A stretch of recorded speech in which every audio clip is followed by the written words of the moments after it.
Hi, I'm Chris Bray and I'm an assignment photographer for Australian Geographic, and I know people are often really interested, what is it actually like to go on assignment for a magazine like that. And so back in 2009, when I went on assignment up to Papua New Guinea, I filmed a bit of the behind the scenes kind of stuff to give you a bit of an idea, what it's really like. This is what it looks like just before you go on assignment to PNG. We've got cameras here on the ground, cameras there, tripods. We're on our way to PNG, it's 6 AM. So the way this particular assignment worked was that the writer, Liz, and myself, we spent about a week in Rabaul, first of all, just exploring the local area, finding as many photos and stories as we could. And then we actually met up with a cruise ship. The Orion cruise ship was doing one of its 2-week cruises around the area. And that was great because it meant we got to explore a whole different set of experiences, up into the Sepik River and down to all these different communities along the way. And it was just great. There were so many stories. We're in Port Moresby, Papua New Guinea, just about to board our flight to Rabaul, to the start of our assignment. We've just cleared customs and it's a balmy 32 degrees. Just got to our hotel in Rabaul, and first thing to do, I think, is put some mozzie repellent on, because there's some mozzies around already, and we've had horror stories of everyone catching different types of malaria. About 1 kilometre away from the volcano, and it's spitting up bright orange flashes of rock, and you can hear it popping, and it sounds fantastic. It's the most amazing experience. Right, it's 5 o'clock and it's time to head off on our next assignment today. First full day in Rabaul. One of the scary things at first is, you've got to get some kind of really cool photo for the initial double-page spread to start the whole story off, and it's a bit kind of nerve-wracking until you finally get that shot. But we're out there quite early on, and this scene popped up of the volcanoes just smoking away, with the guy silhouetted in the corner, and I just got the shot and showed Liz, and she was like, "That's it. That's the shot that's going to start it off." And then I was like, "Whew!" A lot of the pressure comes off after that. Just in Rabaul Harbour at the moment. We've just gone right past the active volcano up there, and as we went past, all these rocks just flew out, and it's just awesome here. There's fish everywhere. There's dugout canoes and just locals in there fishing and climbing coconut palm trees, throwing coconuts down. Fantastic. So we've just come back briefly for a bit of a stop back at the hotel, and I'm just sort of cleaning the camera lenses. It's kind of a quick little respite. It's air conditioned in here, which is pretty just amazing. I've got mine set to proper Arctic temperatures like it should. Anyway, this is the most exciting assignment. It's so cool.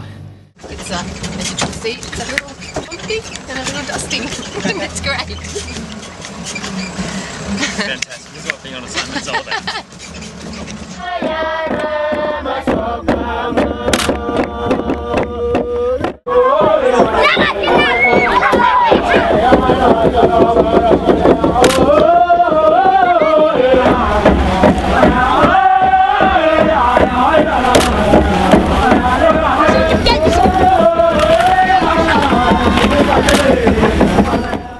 It's now 2:15 in the morning.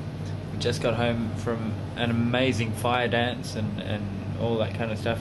Now I've got to set my alarm to wake up every about an hour and a half to download all the photos that we took today. 20 gigs of photos today. I'm going to have to download them all.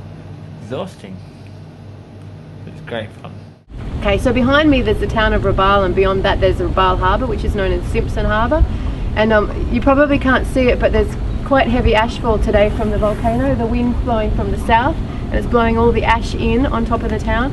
So you stand here for a couple of minutes and you get covered in this black, sticky ash. It's incredible, and actually, to be honest, really gritty. It gets in your teeth and your eyes, so hence the hat, hence the sunglasses. I guess as when you're shooting anywhere, there's all sorts of different problems that crop up, and Papua New Guinea is actually pretty tricky to work in. I think the biggest problem is probably the humidity. It's just so humid that as soon as you take the camera outside, you just get all this fog instantly forming on the lens, and you've got to keep wiping that off. It keeps forming back again, so you've got to try and let your camera acclimatise before you bring it out there and try and start taking photos. There's lots of dust, and there's volcanoes there, and they just literally pour ash out of the sky, and you're forever having to keep it clean. And you've got to be careful when you're swapping lenses, don't get any dust in the camera, because it's really gritty stuff.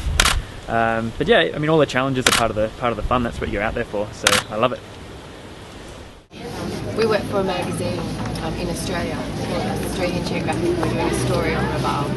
So we've been looking at the volcano, all the old war stuff, and now the market. So this is why he's taking so many photos. Actually, one of the really fun things about this assignment was that they'd never sent anyone on assignment overseas before. So So it meant I had a very open brief. You know, they said, you know, get anything from wildlife to culture and landscapes, you know, whatever you come across is great, just get it all. Which was fun. It means that we could just go and find out anything we could and chase every open lead we could. But some of the contract points I found interesting. You know, they say you have to shoot every photo, you have to take a horizontal and a vertical version of both of them. And you have to shoot RAW, but then they don't normally use the RAW unless the photo you took, you know, you stuffed it up so badly they had to go back to the RAW file and then try and claw back all that information that you'd lost. Yeah, it was pretty interesting.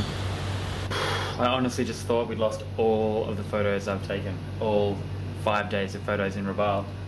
I have 2 hard drives here that I've got, I kind of keep them identical, and I back up the stuff every day, and my main hard drive just totally died on me. Lucky I had a backup.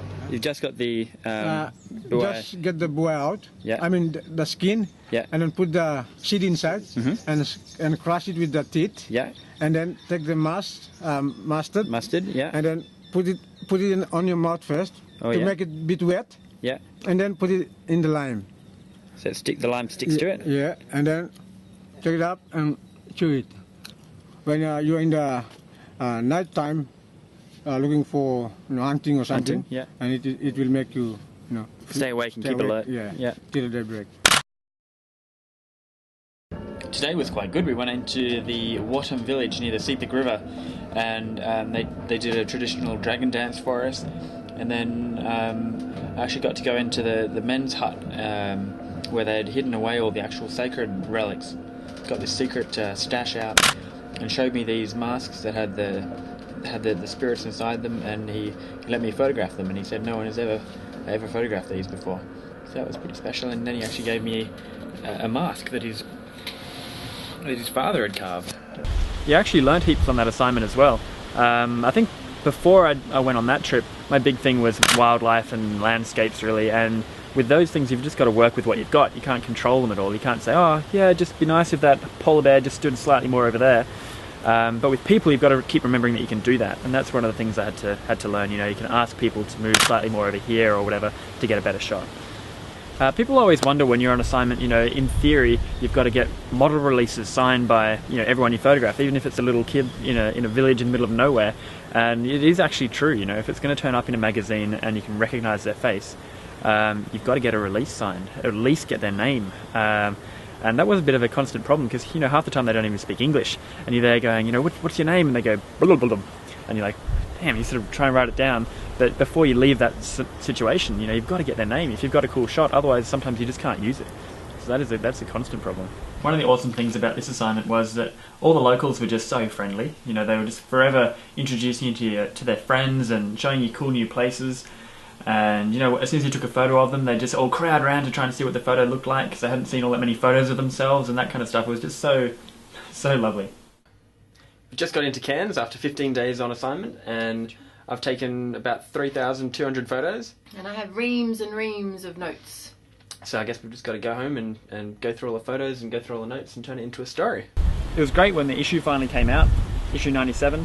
It was a massive article, 12 pages long, heaps of, you know, double-page spreads, really cool photos. I was really happy with the way it came out. Liz wrote a very awesome story, and it's great. You know, we got lots of good feedback from that article, and it's just nice to see it, you know, finally in print. You know, that kind of wraps up the whole experience. It's just great. And I'm just looking forward to the next one.